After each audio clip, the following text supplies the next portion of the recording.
humain.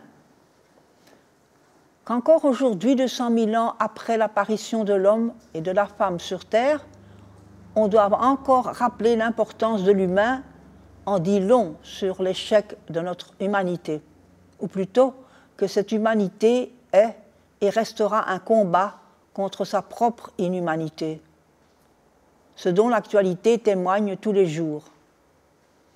Au syndicat des immenses, c'est-à-dire au syndicat des individus dans une mer de matériel énorme, mais non sans exigence, humain rime avec respect. Dans un monde humain, chacun est lui-même et personne ne subit le jugement désobligeant des approbateurs ou stigmatisant des autres.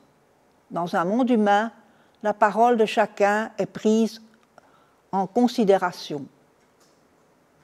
Une des revendications du syndicat des immenses est fin de la systématique des considérations.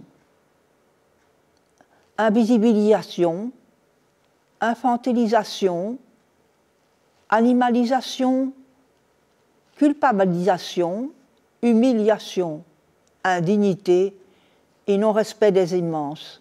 Enfin, de toutes les formes de l'insidieux, c'est bien assez pour eux.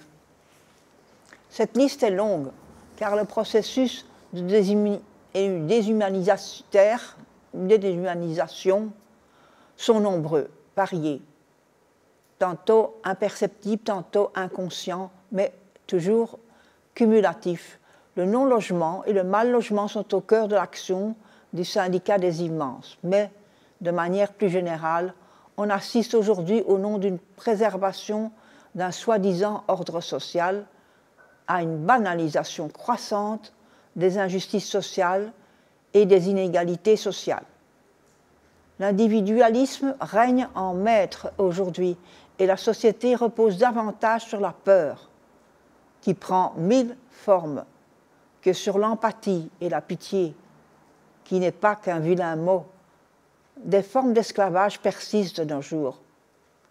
À l'ère néolibérale, l'humain n'est qu'une ressource, un moyen, une variable d'ajustement. Zéro déchet, entend-on de plus en plus partout et sur tous les tons. Zéro déchet humain, crie le syndicat des immenses sur tous les toits.